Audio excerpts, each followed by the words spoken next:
नमस्ते। आज हम बात करने वाले हैं एक बहुत ही खास व्रत के बारे में। एक ऐसा व्रत जो सिर्फ एक पूजा पाठ नहीं बल्कि सीधे कॉस्मोस यानी ब्रह्मांड के डिवाइन साइकिल से जुड़ा हुआ है। ये महज एक अनुष्ठान नहीं बल्कि एक कॉस्मिक प्रॉमिस है। तो चलिए इसके गहरे रहस्यों को समझते हैं। कभी सोचा है कि क्या होता होगा जब इस पूरे ब्रह्मांड को चलाने वाले भगवान विष्णु खुद 4 महीनों के लिए योग निद्रा में यानी एक डिवाइन स्लीप में चले जाते हैं। ये ख्याल ही कितना फैसिनेट करने वाला है ना। और इसी सवाल में छिपा है एक बहुत बड़ा आध्यात्मिक रहस्य। इसी समय को कहते हैं चातुर्मास। मान्यताओं के अनुसार इसकी शुरुआत होती है देवशयनी एकादशी से, जब भगवान श्रीहरि विष्णु क्षीर सागर में मतलब कॉस्मिक ओशन में अपनी योग निद्रा में चले जाते हैं। ये एक तरह से सृष्टि को चलाने वाले के लिए आराम का समय है। अब सोचिए, जब यूनिवर्स के सीईओ ही छुट्टी पर हों तो जाहिर है सारे बड़े काम रुक जाते हैं। ऐसा माना जाता है कि इस दौरान सृष्टि की जो पॉजिटिव एनर्जी है वो भी थोड़ी धीमी पड़ जाती है। इसीलिए परंपरागत तौर पर इन 4 महीनों में शादी ब्याह गृह प्रवेश जैसे बड़े और शुभ काम नहीं किए जाते। लेकिन 4 महीने की इस खामोशी के बाद आता है वो दिन, एक महाजागरण का दिन, जब सारी सृष्टि फिर से अपनी पूरी एनर्जी के साथ जाग उठती है। और ये दिन है देवउठनी एकादशी, जिस दिन भगवान विष्णु अपनी नींद से जागते हैं। तो चलिए इस पूरे साइकिल को एक बार सिंपल तरीके से समझते हैं। कहानी शुरू होती है देवशयनी एकादशी से, जब भगवान विष्णु आराम करने जाते हैं।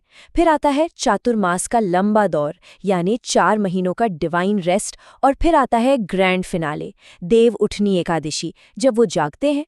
और इस जागने का जश्न मनाया जाता है तुलसी विवाह के पवित्र अनुष्ठान के साथ। और हाँ, ये तारीख याद रखिएगा, साल 2025 में कार्तिक महीने की ये पुण्य देने वाली एकादशी 2 नवंबर रविवार के दिन पड़ रही है। इस बार की देवउठनी एकादशी और भी ज्यादा खास होने वाली है। क्यों? क्योंकि इस दिन एक बहुत ही रेयर कॉम्बिनेशन बन रहा है, जिसे कहते हैं त्रिस्पर्शा योग।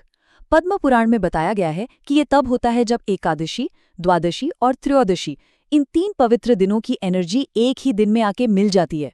सोचिए कितना पावरफुल होगा ये दिन। तो सवाल ये है कि इस महासंयोग का फायदा क्या है। शास्त्र कहते हैं कि इस दिन अगर कोई पूरे मन से व्रत रखता है ना, तो उसके सारे पाप खत्म हो जाते हैं, गुड फॉर्चून के दरवाजे खुल जाते हैं। सिर्फ दुनिया की इच्छाएं ही नहीं बल्कि मोक्ष तक का रास्ता साफ हो जाता है। और सबसे कमाल की बात, इस एक व्रत का फल हजारों अश्वमेध यज्ञों से भी ज्यादा बताया गया है। अच्छा, भगवान विष्णु के जागने के ठीक बाद एक और बहुत ही खूबसूरत त्योहार मनाया जाता है, तुलसी विवाह। और ये सिर्फ एक रस्म नहीं है, ये डिवाइन लव और यूनियन का सिंबल है। तुलसी विवाह, जैसा नाम से ही पता चल रहा है, ये तुलसी जी और भगवान विष्णु के शालिग्राम रूप का विवाह है। यहाँ तुलसी का पौधा देवी वृंदा का रूप है और शालिग्राम वो पवित्र पत्थर हैं जिन्हें खुद भगवान विष्णु माना जाता है। देखा जाए तो ये नेचर और डिवाइन का एक खूबसूरत मिलन है। इसके पीछे की कहानी भी बड़ी दिलचस्प है। देवी वृंदा ने एक श्राप दिया था भगवान विष्णु को कि वो पत्थर बन जाएं। भगवान ने वो श्राप सम्मान के साथ स्वीकार किया और बदले में वृंदा को वरदान दिया कि वो हमेशा पवित्र तुलसी के पौधे के रूप में पूजी जाएंगी। और साथ ही ये वादा भी किया कि वो हर साल उनसे विवाह करेंगे। देखिए, एक श्राप कैसे खूबसूरत परंपरा में बदल गया। इस पूजा को करने का तरीका भी बहुत प्यारा है। सबसे पहले शुभता के लिए हल्दी वाले पानी से स्नान किया जाता है। फिर तुलसी के पौधे को एक दुल्हन की तरह 16 श्रृंगार करके सजाते हैं। उन्हें लाल चुनरी, चूड़ियां, सिंदूर सब कुछ चढ़ाया जाता है। और फिर पूरे विधि विधान से विवाह होता है। कहते हैं ऐसा करने से शादीशुदा जिंदगी में प्यार बढ़ता है और घर में खुशहाली आती है। तो देवउठनी एकादशी और तुलसी विवाह तो ठीक है, पर चलिए अब एकादशी व्रत के असल मतलब को समझते हैं। ये सिर्फ एक दिन भूखे रहना नहीं है, इसके पीछे एक गहरी स्पिरिचुअल प्रैक्टिस छिपी है। यहाँ एक बहुत बड़ा फर्क है जिसे समझना जरूरी है। देखिए, व्रत रखने के 2 मेन मोटिव हो सकते हैं। पहला, कुछ पाने के लिए, पैसा, नौकरी, अच्छी सेहत। इसे एक तरह से भगवान के साथ ट्रांजैक्शन कह सकते हैं, जिसका नतीजा भी टेम्पररी होता है। लेकिन दूसरा, जो वैष्णव परंपरा का असली लक्ष्य है, वो है सिर्फ और सिर्फ भगवान की खुशी के लिए व्रत रखना। ये डिवोशन का सबसे प्योर फॉर्म है। कभी सोचा है कि एकादशी पर चावल या कोई भी अनाज क्यों नहीं खाते? इसके पीछे एक सिंबॉलिक बिलीफ है। शास्त्रों में लिखा है कि एकादशी के दिन पाप पुरुष यानी पाप का प्रतीक अनाज में जाकर छिप जाता है, तो इस दिन अनाज न खाना एक तरह से पाप से दूरी बनाना है। अब इस व्रत की पावर को समझने के लिए जरा ये कंपैरिजन देखिए।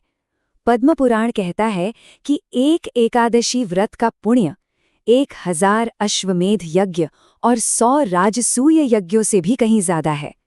सोचिए, बड़े बड़े राजा महाराजा जो यज्ञ करते थे उनसे भी ज्यादा फल एक अकेले व्रत का है। सिद्धांत तो ठीक है, लेकिन असली बात तो कहानियों से समझ आती है ना? शास्त्रों में ऐसी कई कहानियां हैं जो एकादशी व्रत की ताकत दिखाती हैं। चलिए एक ऐसी ही पावरफुल कहानी सुनते हैं। श्रीमद् भागवतम में एक राजा हुए अम्बरीश महाराज। वो एकादशी व्रत को बहुत ही ज्यादा मानते थे। एक बार उनका सामना हुआ ऋषि दुर्वासा से, जो अपने गुस्से के लिए जाने जाते थे। और बस यहीं से एक ऐसी घटना घटी जिसने सबको हैरान कर दिया।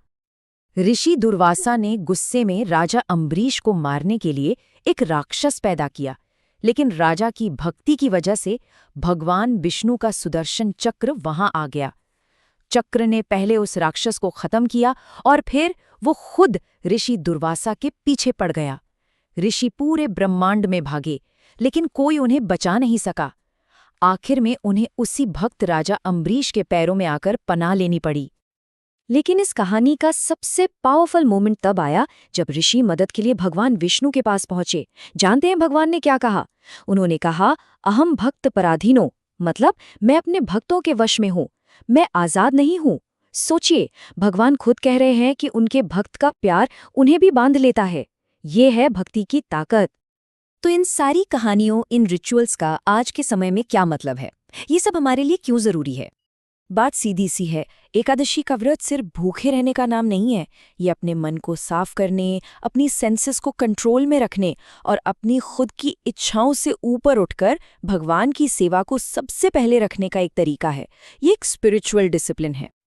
और इस बात को संत तुकाराम महाराज के शब्द और भी पक्का कर देते हैं। उन्होंने कहा था, जो एकादशी का व्रत रखता है उसने जरूर अपने पिछले जन्मों में बहुत पुण्य जमा किए हैं। मतलब ये कोई मामूली प्रैक्टिस नहीं है। तो आखिर में बस यही सवाल है, आज की दुनिया में जहां हर चीज दिखावे की है, वहां चुपचाप अकेले में रखा गया एक व्रत कितनी ताकत रखता होगा? इस पर सोचिएगा जरूर।